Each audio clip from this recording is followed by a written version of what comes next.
Good morning. We've let the hens out into the garden for the first time today. We haven't let them free range in the garden at all. We've been too frightened they would fly off.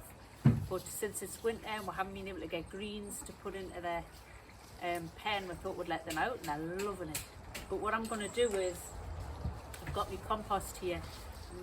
It's due to be stirred, so I'm going to just tip it out and see if they'll come over and start raking through that. I've seen quite a few people on YouTube who don't actually even feed their hens anything. They just have compost heaps where the hens live, and the hens live on what's in the compost. So I'm not going to do that, but we'll do this.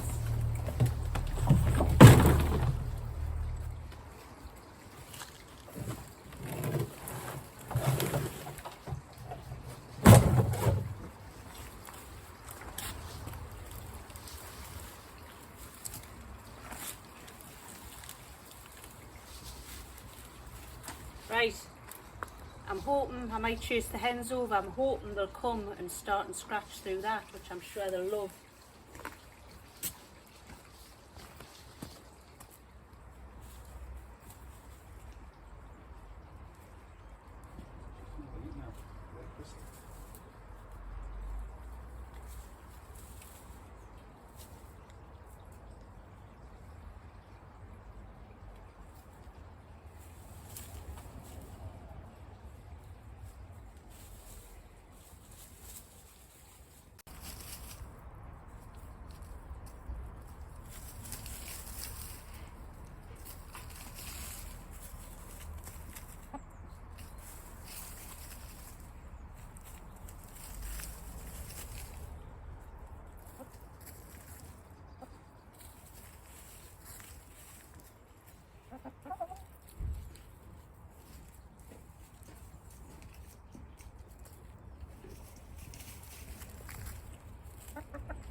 So the hens are a little bit interested in the compost. They're more interested actually in the ground around it, but never mind, they're having a lovely time.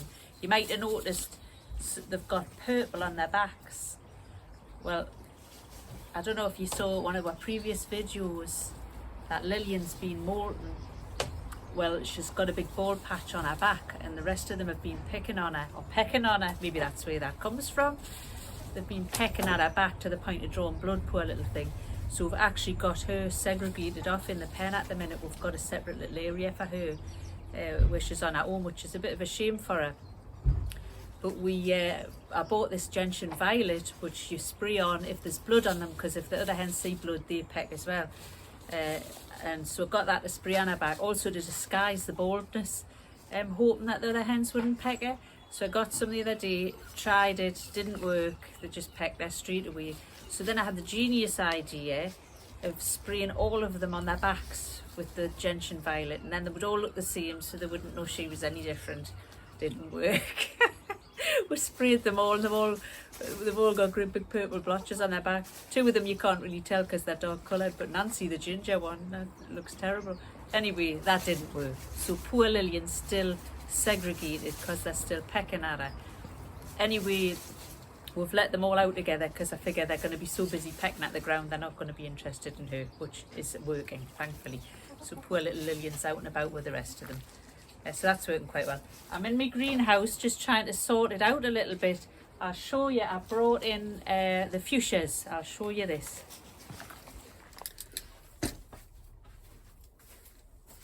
So these are my fuchsias here. I got these about 2 years ago just at the garden centre, just as the tiny little plants to go into hanging baskets, and they're usually just treated like annuals. Well, they were beautiful after the year in the hanging baskets, and I didn't want to get rid of them, so I brought them into the greenhouse and they worked fine. And this year, what did I do with them? Oh, I had them in hanging baskets again, and they were absolutely gorgeous. So what I've done is I've just pushed them into pots and trimmed them back a bit, and I'm along with some geraniums, and I'm just going to overwinter them in the greenhouse.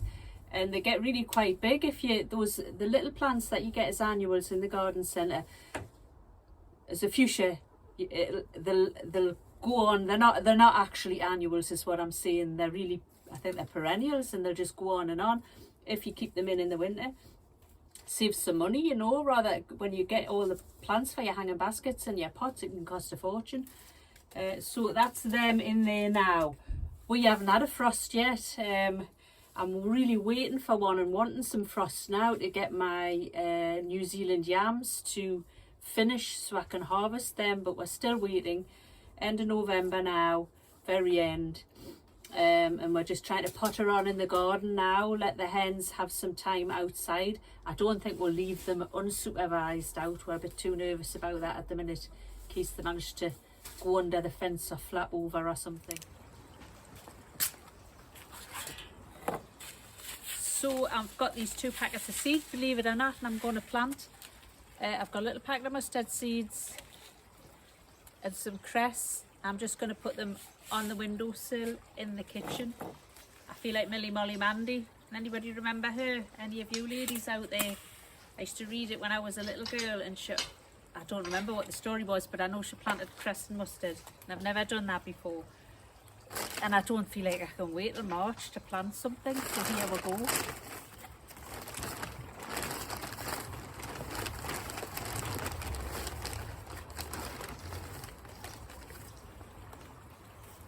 Be a few greens to have on a sandwich or something, won't it? If nothing else.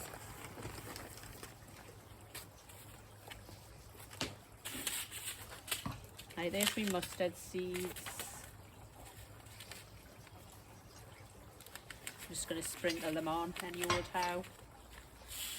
Oh.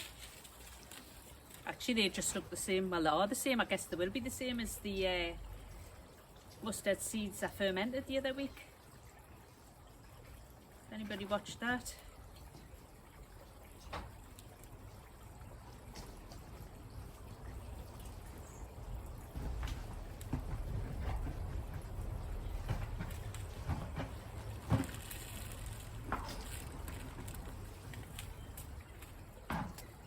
Don't know whether you can see that. Cover it with a bit of soil.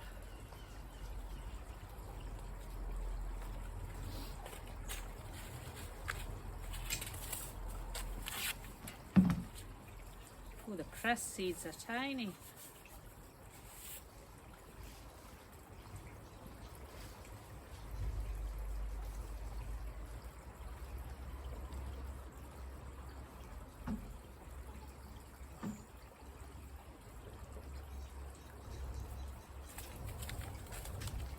There we are. That's me planting fix in November.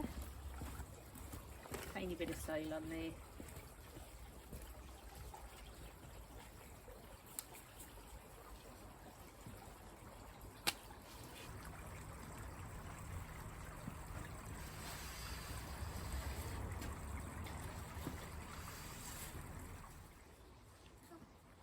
So the hens are absolutely loving this being out and about. I think it's going to have to be a regular thing, and it's quite good actually because it encourages us to get out in the garden when the weather's not great. I'm not really much of a nasty weather gardener, to be honest.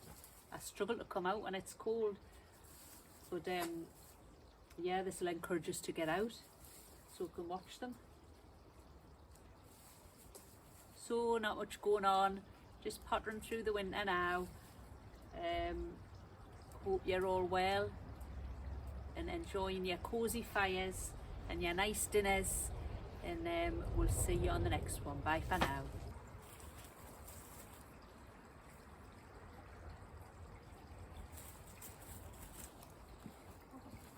I'm supposed to clean this, you know, and you're messing it all up. I was just going to sweep it all. Please, just project and get them behind there.